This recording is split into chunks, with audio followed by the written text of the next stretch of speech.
Trending ngayon, AC Bonifacio at Criza nagkita sa ABS-CBN Ball, netizens napansin ang tensyon, may ilangan, nagkita sa kaabang-abang na ABS-CBN Ball sina AC Bonifacio at Criza Taa, na parehong dating naging housemates sa Pinoy Big Brother.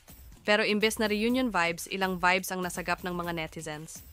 Matatandaang naging controversial si AC sa loob ng bahay ni Kuya matapos kumalat ang eksena kung saan tila nagbabackstab siya kay Criza habang kausap ang ibang housemates.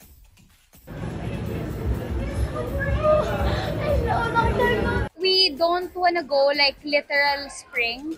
We wanna show off spring by its colors, dressing up sexy this time, mas more curves, kasi di ba pag spring kailangan mas carefree, mas skin, you wanna show some. Isa sa mga pinaka-nakuryente ang linyang binanggit ni AC na she knows someone daw na puro clout chase sa social media. Dahilan para banatan siya ng ilang fans online.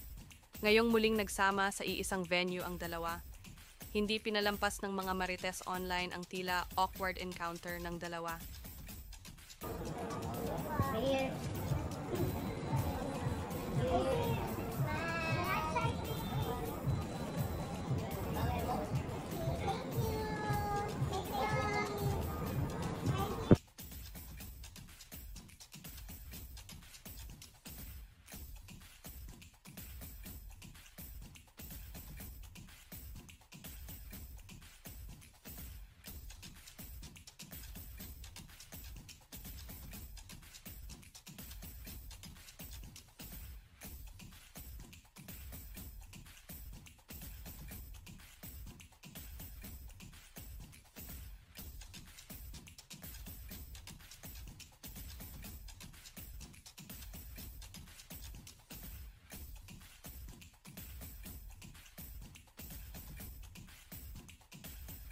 Ayon sa ilang netizens, parang may ilangan na nangyari at tila iwas pansin ang naging peg nila sa isa't isa.